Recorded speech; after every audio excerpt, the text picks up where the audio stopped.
Hello, everyone out there. It is Taking the Stage with Kristian and Quo live. I am waiting on my co-host to join us, and we'll wait for some of you to come on in this room. We appreciate you being with us. Hope you all are doing okay out there. Thank you for joining us.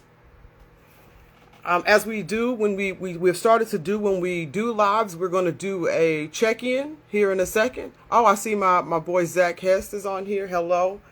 Hi, Alexandra. Thank you for tuning in. I see Diana Oliver. Thank you so much. Thank you all for being here. Miss Quo will be here in a second. Oh, she just joined, so I'm waiting for that request. But thank you all for tuning in. Hope you're doing well out there. Hey, Zach. It's good to see you too, my friend. Hope everything is okay out there. That you're taking care of yourselves. Host is joining us. So as she joins us, let's do a little bit of a check-in. Let's find out where everybody is from, how you all are doing. Hey, Quo, we're doing a check-in. Hello, everyone. Hi. Hi, Christopher. Hi, Joy. Hi, Chris. Chris. Hey.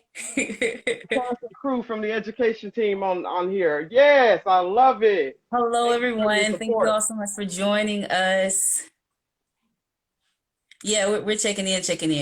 Yeah, we're checking in. How are you doing? You know, how are you feeling? How's life? Where are you from? Those types of things. We want to know where you're from, how you're doing today. It's a little dreary here in Texas. Got rain in the forecast and thunderstorms and such. But tell us how you are, how the weather is where you are, and just overall, you know, how you're doing with your well-being. Are you taking care of yourselves? We want to know all of your business. All of it. Well, not all the. We want to know that you know that we want everybody to be okay. I'm gonna say it that way. That's it. That's it. We want everybody to be all right. Yes.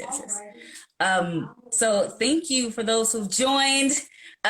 We have not kicked off the episode just yet, but I'm extremely excited. I am grateful. There's gratitude just beyond what I can actually express for this particular episode, for you all joining us today, for the ways that you've continued to join us. So as we get people into the space, right, we always hold. Again, please let us know where you're from. For those who are joining for the first time, we are about to begin our episode of Taking the Stage with Kristian and Quo. So yes, this is a takeover, and this is intentional. To quote Spice Adams, he says, and that's a for sure right on. That's a for sure right on. I love Spice Adams. You got to watch him. He's hilarious. That's a for sure right on. So. All right. I think we've held what, almost 5 minutes, right? I think. Okay. Not quite. It's 1:04. Go for it. All right, y'all. So thank you all for joining us. Welcome into the room. I am Kristian Roberts, and I am here with my fabulous friend and co-host, Quodicia Johnson. And we have returned again for a live episode 52 of Taking the Stage with Kristian and Quo. I will begin this episode with such gratitude as I begin every episode, a practice that we began starting and that we will continue because it is a part of the important work that we do in connecting with one another. It is important in truth telling. It is important in walking and moving into the power of owning our experiences, but of also owning the honor, the ability, and the opportunity to heal harm that we have inherited and to create greater connections going forward. So I do like to begin every episode with a land and people acknowledgement. I want to take this time right here, right now in the space to acknowledge that we are on stolen land. We are on the land of the Caddo, of the Wichita, and of the Comanche sovereign nations. Nations that lived a full human experience, nations that cultivated the land and lived on the land and took care of the land since time immemorial. Nations that also faced horrible conditions, that faced genocide, that faced policy, that faced erasure for the removal of themselves from their land. They were forced off. So we want to acknowledge that. We want to acknowledge that the land was stolen. But we also want to acknowledge the beautiful voices that continue to come out of this community. There was forced erasure, but it was not enough to truly erase them. So as we uplift the beautiful voices and experiences of that community, I encourage all of us to join in doing so and in healing the harm going forward. I also want to take this time to acknowledge that we are on stolen land that is built by stolen labor. People were stolen from their homes off the coast of Africa and forced into enslaved labor here in Dallas. And so we get to enjoy Dallas. We get to enjoy the entire nation because it's built on stolen land and stolen labor. As the experiences of those who were dehumanized continue to show us their humanity, continue to thread and to be woven within our experiences and the beautiful things that we have coming out of them, the strength, but also the truth of what has happened, right? My last name is Johnson, not because my ancestors' name was Johnson. Mine is Robert. Miss Robert's here, right? So as we're moving into that truth, I take the time to uplift the beautiful ways in which these communities continue to shape our nation, but continue to shape the truth telling that must be done in order for us to be about this work. So I thank you for joining me for this land and people acknowledgement. And we thank you for joining us for our 52nd episode. We have done this for 52 weeks now, one entire year. And it is incredibly hard to believe. So thank you all for continuing to support us, continuing to tune in and listen to what we have to say, asking the hard questions, having the hard conversations with us, and wanting to tackle our issues in our society within our field head on, you know, and try to rectify some of the things that have been allowed and have been allowed to go on and fix some of the problems that we've inherited. So thank you so very much. Special shout out as always to David Lomeli. Hey, David. Who is currently beginning a new chapter of his life. We miss him, but you know, we're not going to be strangers, Mr. Lomeli. You know that, hermano. You know that. So also thank you to the Dallas Opera staff, of course, and leadership for their continued support as well. So Quo, 52 episodes. We have been at this a very long time, you know. Once a week, we have been coming to the people and talking with them about things in our society that reflect into our industry, which is simply a microcosm of our society. So let's dive into it. We're just going to talk a little bit about the past year and things that we've learned and observed and all this kind of stuff, because it has been a pretty good ride so far, I have to say. And a very interesting ride and intriguing ride. So Ms. Quo, kick it off. I'll kick it off. And so everyone, thank you for joining. I see people are still joining. Please continue to check in, continue to say hello, to continue to take up your part of the space, right? We're here in sharing space. We'll do kind of a round, I guess, of questions, just some things that I'm curious about specifically with Kristian, but with everyone else. As you can see, I'm all smiles today because this is meaningful for us in so many ways, in that we've been able to be a part of conversations with such amazing and bold and brilliant and committed individuals, not just our guests, but those who are having the conversations outside of this space, those who are listening, right? The boldness and the vulnerability of listening, and then of considering how we are affecting others, and then taking those conversations into other spaces. So my first kind of question, right, we'll start from the beginning, and then others, of course, I'm scrolling through to make sure I pay attention. Let us know your answers as well. Kristian Roberts, what did you hope, or what did you expect from this episode, or from this journey when we first began a little over 52 weeks ago in April of 2020?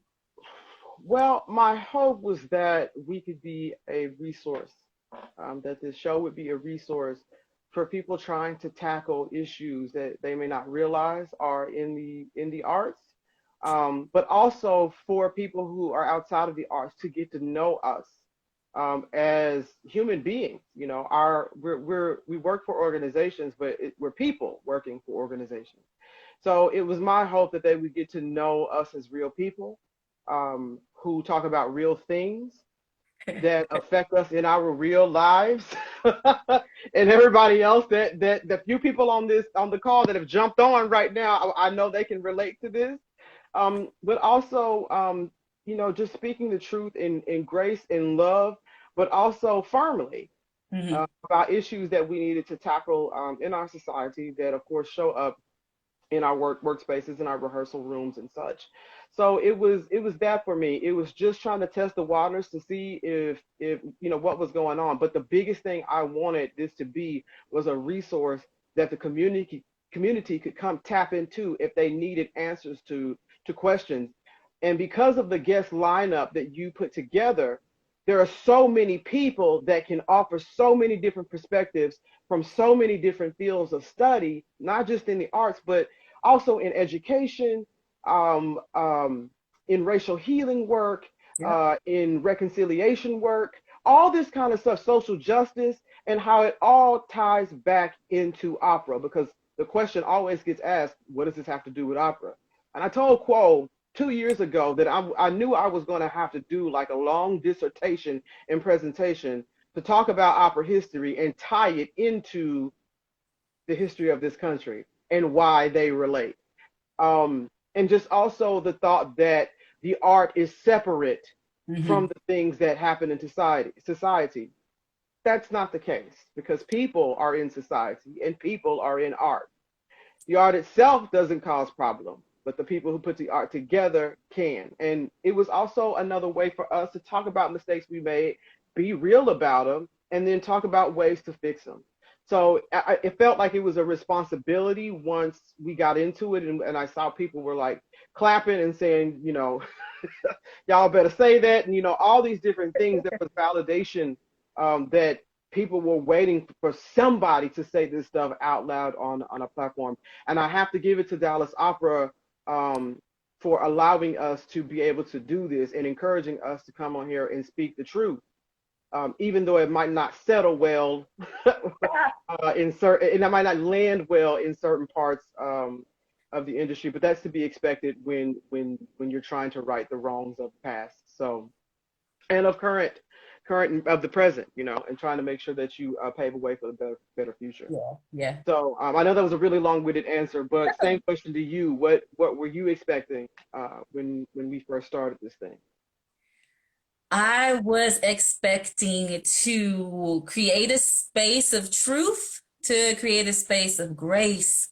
I was expecting to, like you said, to let people know that the things that you're experiencing and the things that you are seeing, you are not alone in that. I'm always about making sure people know that you are not alone. You're not the only one experiencing these things. And the importance of how all of our experiences intersect. We don't get to simply say that this is the box here. Once I get to work, all my other problems no longer exist. Right? We're really real about honoring that at Dallas Opera, especially now, right? Just because I am experiencing these things, but I need to go to this meeting does not mean I need to keep them separate, but what it means to hold space. So I wanted to create this show to hold space. I want to create the show to disrupt in a way that allows us to come together, to actually take a pause and to really say, well, what are we doing? What are we doing as an industry? And in a way to move the conversation and the work forward. I shared recently that equity requires disruption on all levels. So this is not about just folding it into our current practices, especially when those practices have taught us to survive within an inequitable system. So I wanted to make sure that as we're looking at what we're doing, that we had the space, we had the grace, and we had the support to make sure that as we're adjusting and as we're all shifting, we're all learning how to make things more equitable. That one, we understood what equity is, that we understand that racial equity is not the same as diversity and inclusion. These are all different things. That equity itself is not the same as diversity and inclusion. They're all three separate things. We don't just get to roll them all together. But the ways that we understand that these separate components start to support one another in the very real work that has to happen to disrupt the system. So I wanted a graceful disruption, if you will, if that's a thing. But I wanted to be able to usher in the space and the opportunity for people to speak truth, to speak to truth, to center truth and connection. And then again, to finally start to say things out loud with a different platform, things that have been spoken, things that so many of our artists have been experiencing, things that so many of our administrators have been experiencing. so that we can create a community together, so that we can move the work forward, so that we're not still having the same conversations the same way, when we look up again. When we look up and we're in the same space. Wait a minute, So, hold on. We were running on a hamster wheel. right. It was time, and I'm so very grateful to David for coming to us and saying, hey, just talk about what you want to talk about. And then in gratitude to Dallas Opera as well, because as y'all know, I'm sure you pick up, we say what we want. And if there's a question at Dallas Opera, my approach as being company culture manager is like, okay, well, let's have a conversation about it. Let's talk about it. Still going to say what I want, but let's talk about why, right? Let's talk about what it means to be in a space where we're sharing space, and where we're kind of giving space when we need to, and then where we're receiving the space and the platform when we need to. So that is what I wanted to bring in providing these conversations. Well, I think just along the way, I keep, just thinking about just so many of the topics that we have brought up, and then the response to some of those topics. And then people asking us questions or shooting us text messages to ask us questions, people we worked with for a while, or, singers that we worked with. And that was one of the most refreshing things for me too, because it was a way for us to get to know the people around us even more. But I also love the fact that out of this, I have made so many friends. Like when the world opens back up, the plane tickets, the amount of money I'm going to spend on plane tickets, is going to be ridiculous because I got to go visit some people. So we're showing up at your house. I don't know. We're going to be knocking on the doors to your opera companies and your symphonies and your theaters, to say hello. Mm-hmm. We'll be at your offices. Don't get it twisted. We're coming. Because even that network expansion and being able to talk to people from around the world and all over the United States and all this, it has been so incredibly refreshing. Also getting to know people, like I said, that we've worked with for a long time, teachers that we've worked with for a while, community leaders that we've worked with, but also letting the world get to know them as well. Like it's just been so refreshing to see that response. And I look forward to continuing that, because I think it's something that is needed. And introducing those different perspectives has been just, I'm a lifelong learner. So it has just been so, a lot of stuff for me to observe as well, and absorb. So it's been an incredible journey. I've enjoyed myself. And in that, that was one of the main things that we wanted to bring, right? Making sure that we saw the ways that things intersect, that it wasn't just separate for the arts. This shows up in business. This shows up in education. It shows up in health. It shows up in performance. It shows up in the strategies that we create. It shows up in community work.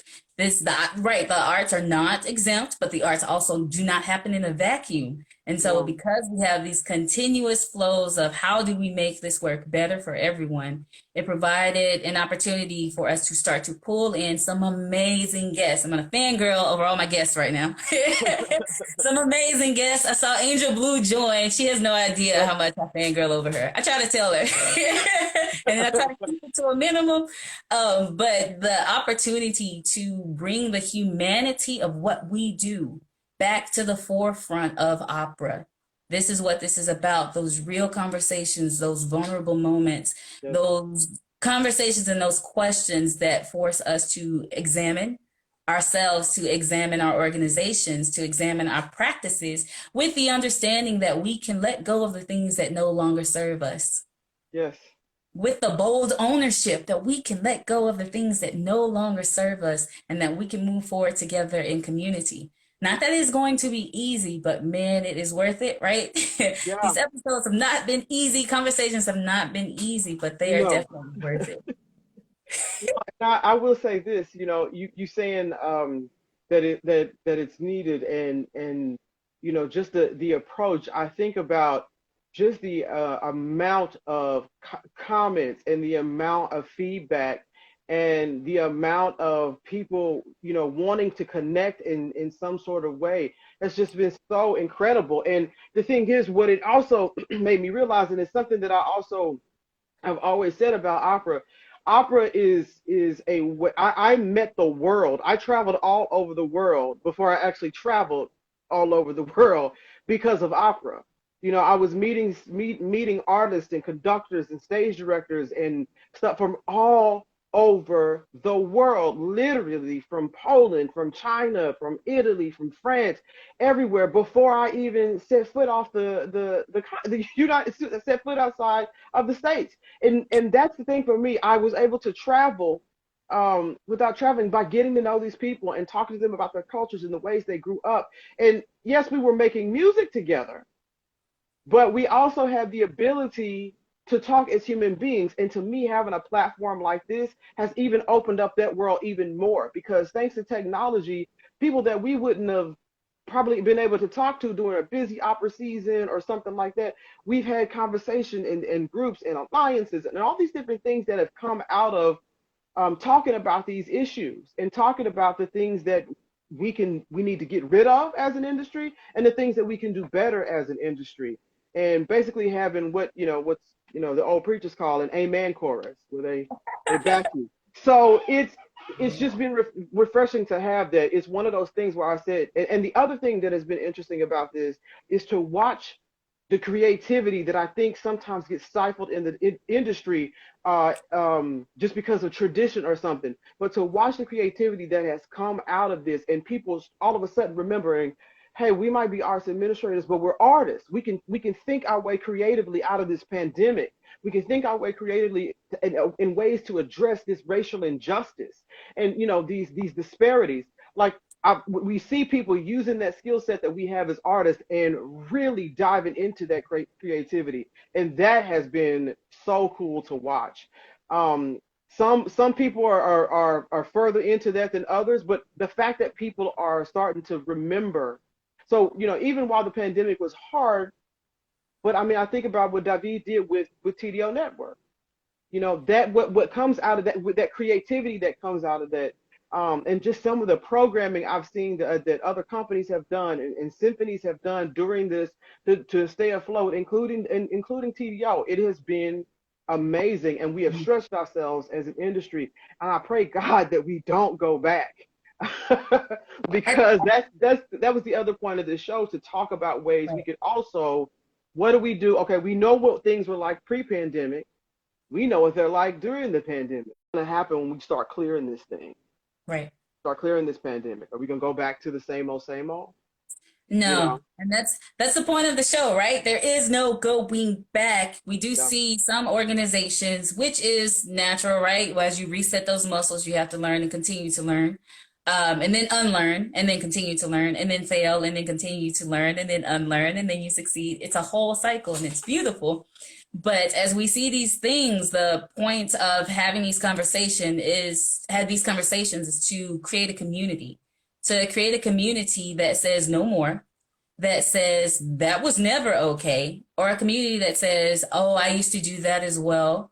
Or a community that says, I also had a fear of letting go or of trying different things, but no longer do I have that because I can move together with other individuals. A community that says, I've just been waiting. I've just been waiting for a shot.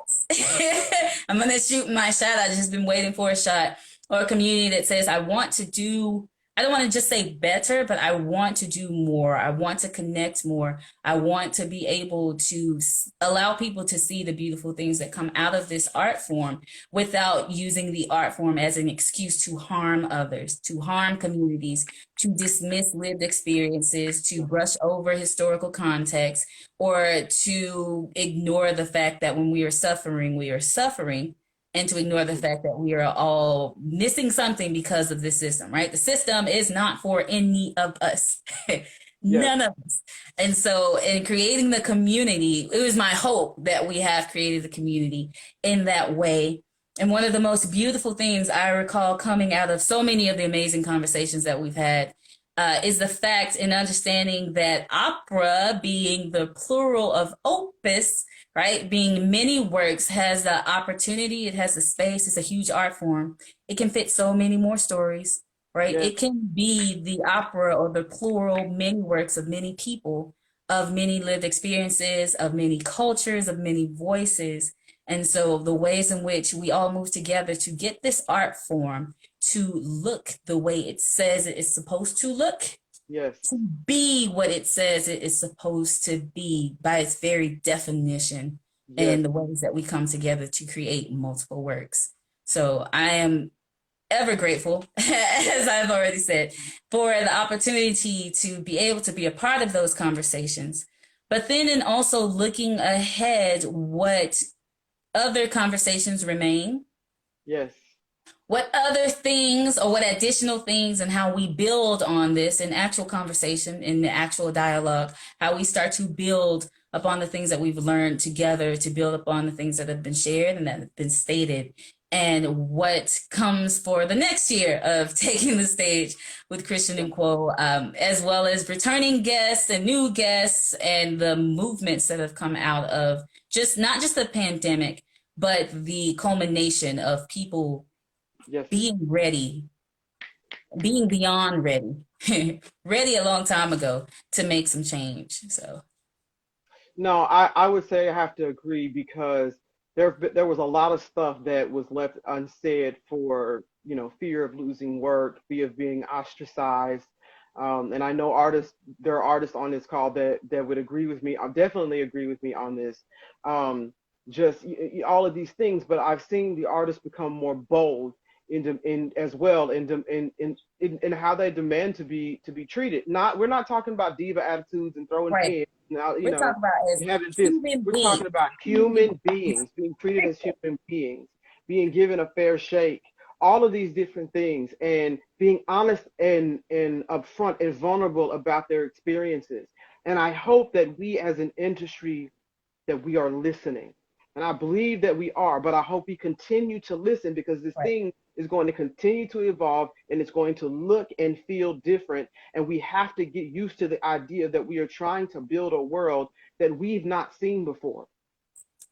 And so it's gonna be uncomfortable sometimes. It's gonna feel weird sometimes. You're gonna have to get rid of the safety net sometimes and just go for it. That's just the way it happens. And I'm talking to myself too, because it's sometimes hard to take that leap, but I think it'll be worth it. And for those of us who have been waiting for a while for the industry to take that leap, I see people who have been waiting for it starting to be the ones to go out front and push for it. And to me, that says something about what we're ready for and what we're not ready for, because there are things I think we are ready for.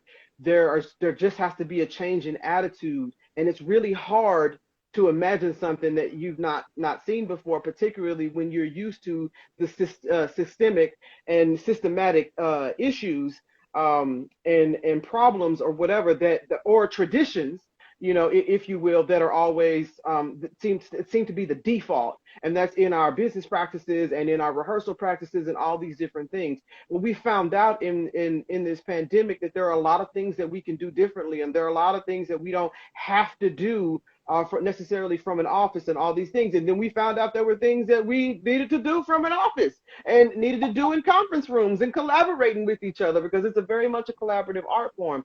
But the ways in which we've figured out new rehearsal techniques using Zoom. I know my team has been rehearsing via Zoom, and before they ever got together to rehearse outside, and it has been a rewarding experience. And there is a different type of learning and engagement for an artist when you are working in front of a camera. And that's just one of the examples that I'm talking about. I also have been just absolutely thrilled at seeing vocal artists, singing artists, turn into these really, really cool hosts and bloggers and vloggers and all this kind of stuff. They went to a skill set, that performance skill set, and they started to stretch themselves and learn different things. And that is so cool to me, because to me, that's what the arts are supposed to do. We know from studies right now, I think there was a study done in 2017 or something like that, 2016. But what it said was that about 72 to 75% of people that do the hiring for businesses and corporations and all that, they talk about how the arts for children foster a creativity that is needed in the modern day workplace. And that's what they look for, that creativity, that thinking outside of the box, that participating in the arts and experiencing the arts, that it can create. It allows you to stretch your imagination and stretch yourself in terms of skill set and talent.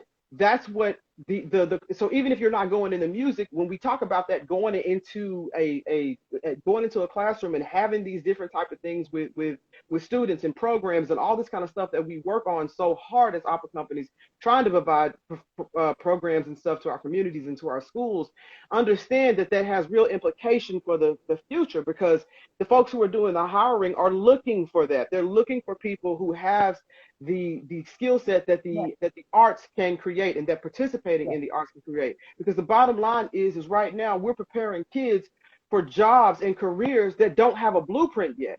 And they're going to have that outside of the box thinking and that creativity and that storytelling and all the things that we do in the arts world. So if you need the data, you can look it up, or I can try to find it. I got it somewhere. But that's my whole point, is that even during this pandemic, we found ways to continue to be able to do that somehow, some way. So that has been a beautiful thing to watch throughout this entire ordeal that has been, brutal in a lot of ways and exhausting and just a different kind of tired all around. And there's been a lot of sadness and loss. And so we never want to negate that and act like that did not happen. Let me be very clear. But I also think that there were some good things that have come out this past year as well. So we want to take both of those into account, both of those things into account.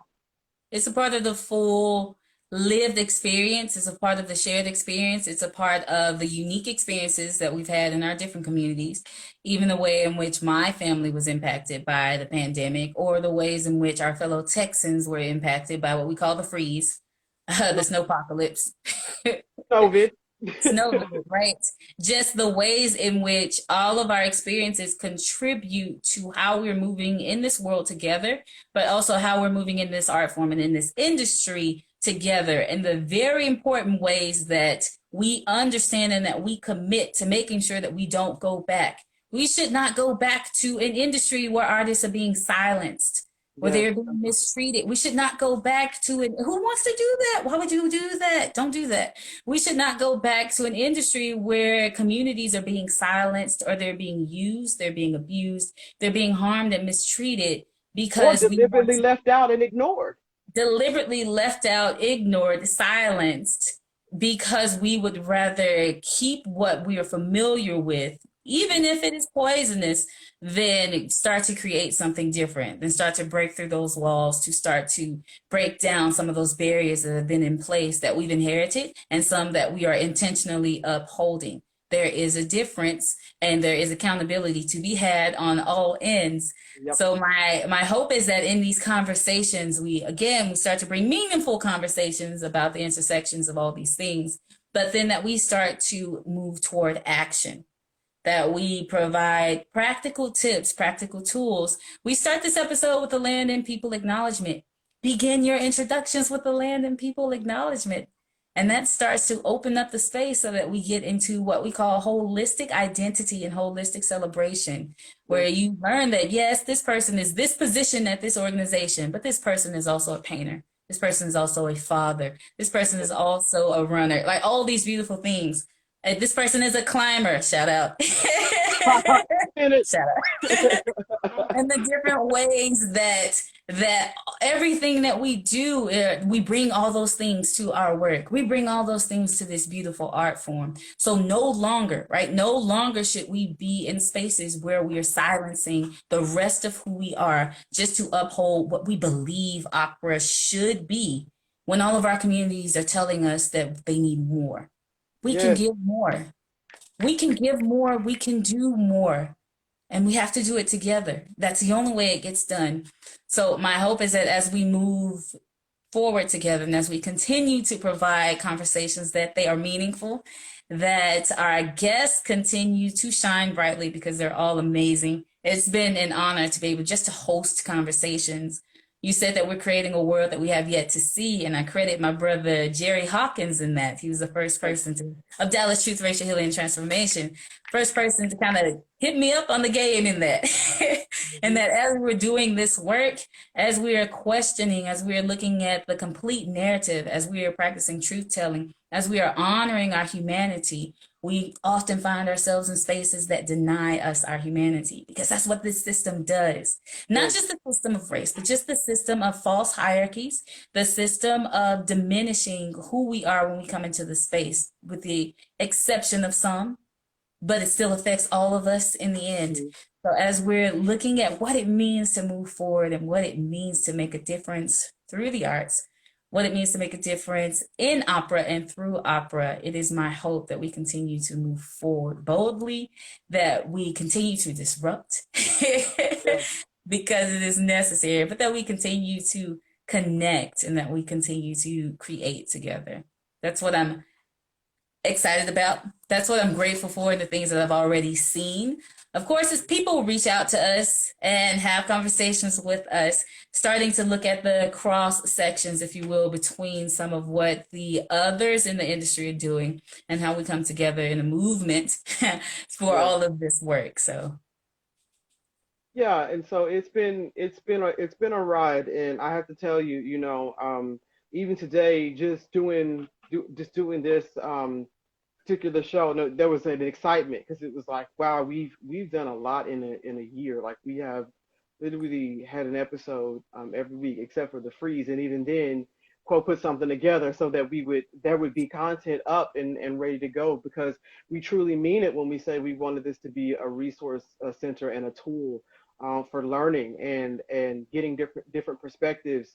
And so it's just, I just have to say, this entire time, the amount of growth also that has come out of this, and the amount of opportunity that has come out of this, just to be able to speak and talk with people and see what they're doing. I mean, really, just seeing what other people are doing, and the sharing of ideas, and just all of this type of stuff.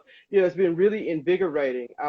And as Quo said, there have been episodes for us that have been quite challenging, where we've had to address things that we literally had to pray about and say, do we really want to talk about this, because it was emotionally laborious for us. And you can go back and watch those episodes, but it was particularly surrounding things like George Floyd and Dante Wright, and all of these different things that were heavy, or the mass shootings. That stuff is heavy. And like I said, we might say, hey, what does that have to do with opera? Well, if people work in opera, then it affects people, and affects society happenings affects people, and affects human beings. So that's what it has to do with it in the most obvious way. This is people, who are here. And the very real fear that comes with some of these things in society that we have yet to correct, or yet to make steps toward correcting. So it's like I said before, we can't sleep. yeah, I'm not saying don't rest. What I'm saying is, don't go into, I'm saying don't oh, stop. we've done something great, let's Yeah. just sit back and chill, because that's over. It's not over. Now we have to move into the second phase of this thing. Oh yeah. And that is practical. That's starting to put, practical application. So yeah, that's really my 2 cents. I really have nothing more to say, except for that I'm extremely grateful to be here. I'm extremely grateful for all the feedback and all the support and the love. I'm thankful that I've been able to say things, that we've been able to say things that we might not have been able to say before. And all of these different things that, well, we could have said them, but consequences are very real. But I'm glad we're in a space where we can do those things, and we can talk about them honestly. Because I mean, that is, considering what what a lot of society likes to latch on in the age of like alternative facts and such. It is nice to be in a space where people really want to talk about the truth and want to talk about facts. Backpacks. Facts, Said facts. twice. It's quite supplemented. Yeah. That's facts. So Not with alternative. that, I think as opposed to positive notes, which we end every episode with positive notes because we were committed to not just not toxic positivity, but committed to what it means for us to support each other and going forward in this work. I would like to do what we would both individually like to commit to doing for this next year, this next stretch of taking the stage for three, right? I always do multiple levels, right? For our taking the stage family and community, which you all are a part of. You're so a part of the family and the community. So what we would like to commit to doing for our family, taking the stage family, taking the stage community, what we would like to commit to doing for the industry, and then what we'd like to commit to doing for ourselves in this work. And I'm going to start with you. That's a lot. Okay, what was the first one again? For the family. I didn't know I was coming to take a end of the semester final exam quo. Yep, as always, always. This is why does the question have multiple questions?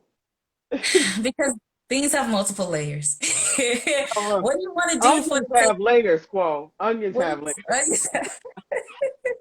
I'm sorry, I like Shrek. It's hilarious. What can I say? What do you commit to doing? What is your commitment going forward? What would you like to commit to doing going forward for the Taking the Stage family? I would like to commit to continue being here, in all the ways that are possible, while also maintaining a great amount of self-care. But I want to commit to being here. I want to commit to talking about education more and talking about the ways the education system is really being done a disservice with the ways in which we are dragging kids and educators and families through things that are completely unnecessary and that are rooted in supremacy. I would like to tackle some of those topics as it relates to EDI and racial healing work, because it's and culture work, because I think there is a lot. We talk about the term cultural humility, and I think a lot of times in education that gets blunted by textbooks that were written that would not tell everybody in mind. Okay, let's just put this. That were lies. Okay, that were lies. If it's a half truth, it's a lie. And so I think about those types of things, and I think about how so often. And I'm not talking just about in general education. I'm also talking about in arts education. I'm talking about music education. I'm talking about art history. I'm talking about visual arts. I'm talking about all of that, because there were and styles that were deliberately left out. So I would like to see those types of things get more incorporated into what we do with taking the stage and having those conversations with some of the folks who might not have had a bigger voice in the industry to talk about these things. People who are experts in looking at these issues, because they're very real. They affect our kids, and I don't have children, but I'm an education director for a reason.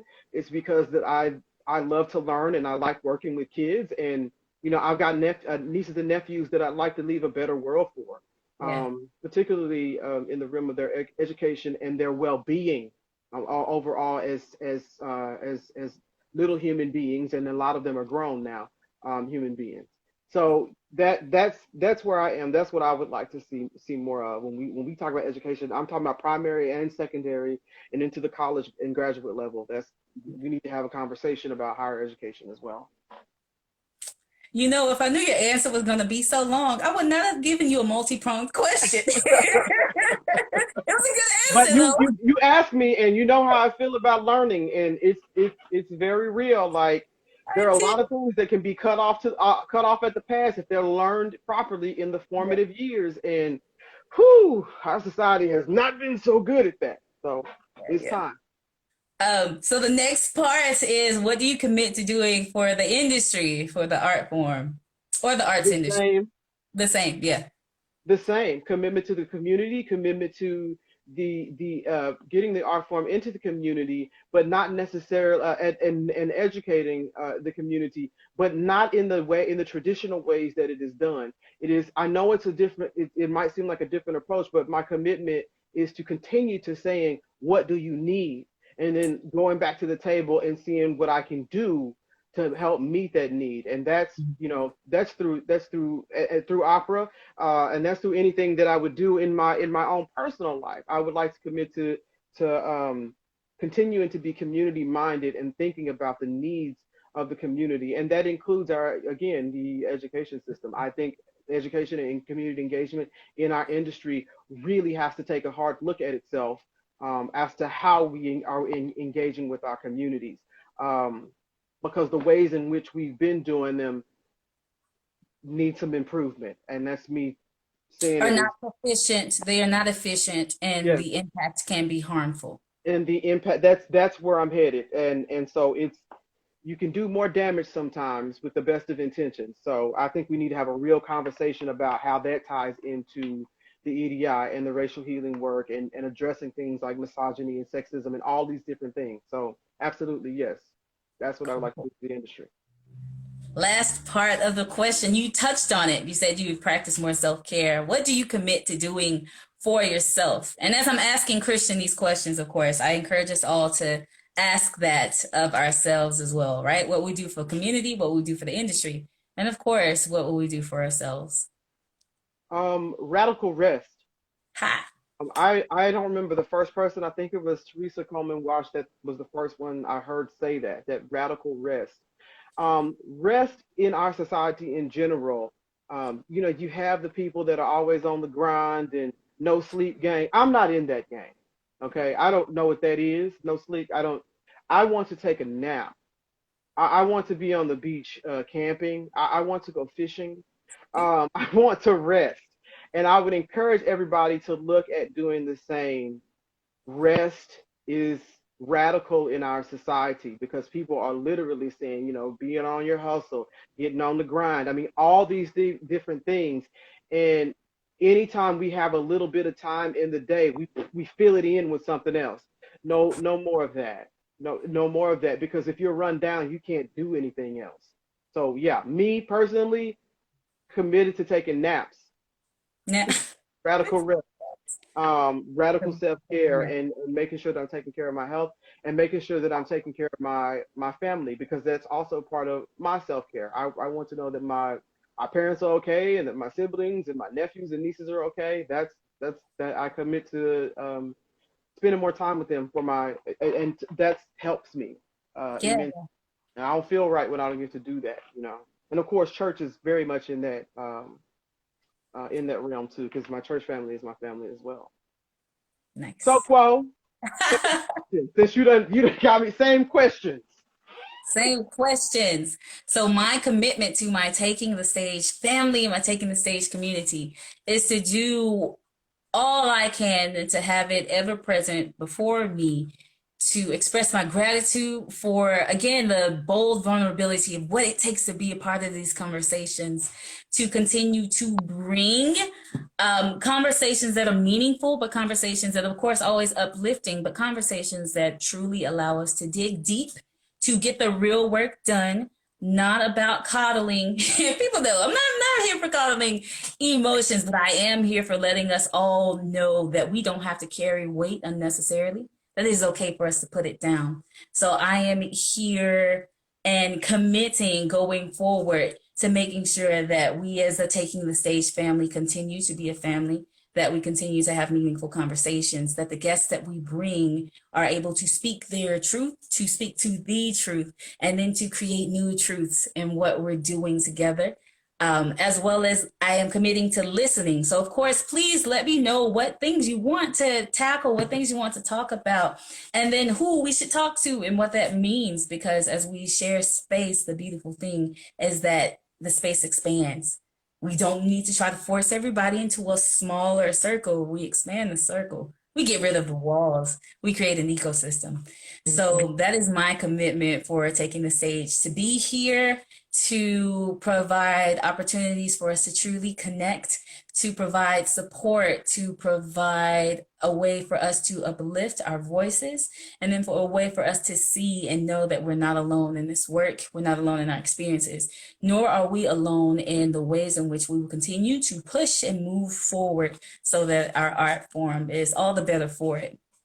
My commitment to the industry is to continue to disrupt, but to disrupt in a way that creates room for connection, to create room, to create space, to create intentional and impactful moments of creativity and connection that, again, allow us to put down the things that we don't need. My commitment to the industry is to ensure that people see the humanity in opera. People see the humanity in the arts. People see, experience, and they uplift and engage in the humanity of what we do. Because so much of it, yes, it's a business. Yes, we have to run a business. Everybody has to run a business. We all have things we have to pay for.